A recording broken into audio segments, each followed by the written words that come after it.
Assalamualaikum warahmatullahi wabarakatuh. Saya akan menjelaskan tentang pengulangan tindak pidana di bab 4 pada pertemuan 7, 9, 10, dan 11. Pengertian residif. Seorang yang melakukan tindak pidana dan telah dijatuhi hukuman pidana dengan suatu putusan atau vonis dari hakim yang telah mempunyai kekuatan hukum tetap, kemudian melakukan lagi suatu tindak pidana. Jadi hampir sama dengan konkursus realis, yaitu melakukan lebih dari satu tindak pidana. Perbedaannya adalah residif telah ada putusan atau vonis hakim yang mempunyai kekuatan hukum yang tetap yang berupa pemidanaan terhadap tindak pidana sebelumnya.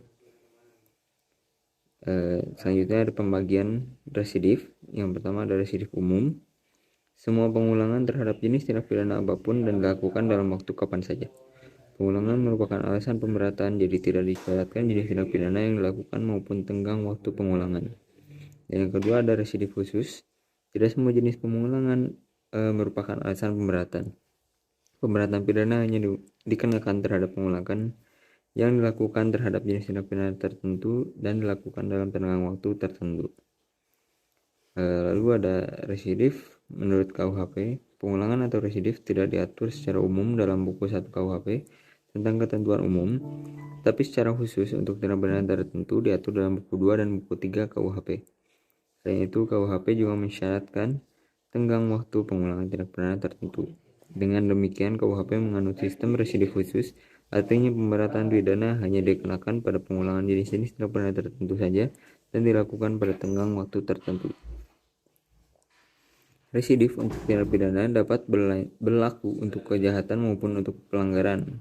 Yang pertama, residif kejahatan. Dengan diadutnya residif khusus, maka residif kejahatan menurut KUHP adalah kejahatan-kejahatan tertentu yang dibedakan dalam yang pertama, residif kejahatan-kejahatan tertentu sejenis diatur secara tersebar dalam buku 2 KUHP. Dalam residif kejahatan sejenis hanya ada 11 jenis kejahatan yang merupakan alasan pemberatan pidana. Dan syarat-syarat residif yaitu yang pertama, kejahatan yang diulang harus sama atau sejenis dengan kejahatan tertentu. Antara kejahatan yang terdahulu dan kejahatan yang diulangi harus sudah ada keputusan hakim yang berupa pemidanaan yang mempunyai kekuatan hukum yang pasti dan tetap.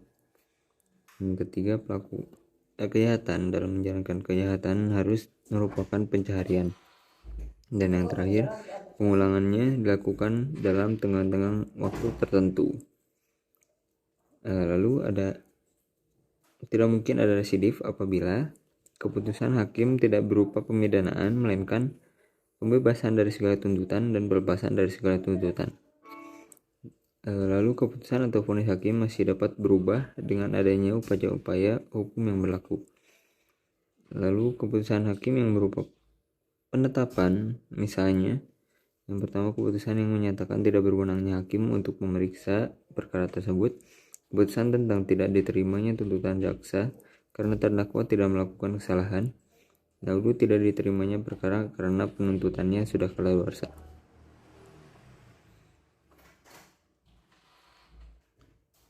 Lalu ada antara kejahatan yang kemudian atau yang diulangi dengan kejahatan yang terdahulu sebelumnya harus ada putusan hakim yang berupa pemindahan tetap, dan putusan hakim itu tidak berupa penetapan atau basicking. Lalu ada pidana yang dijatuhkan oleh hakim terdahulu haruslah berupa pidana penjara. Yang keempat, ketika melakukan pengulangan tindak pidana tenggang waktunya belum lewat 5 tahun dan belum lewat tenggang waktu kadaluarsa kewenangan. Yang kedua ada residif pelanggaran. Diatur dalam buku 3 KUHP, yaitu ada 14 jenis pelanggaran yang merupakan alasan pemberatan. Dan syarat-syarat residif pelanggaran, yang pertama ada pelanggaran yang dilakukan harus sama atau sejenis dengan pelanggaran terdahulu.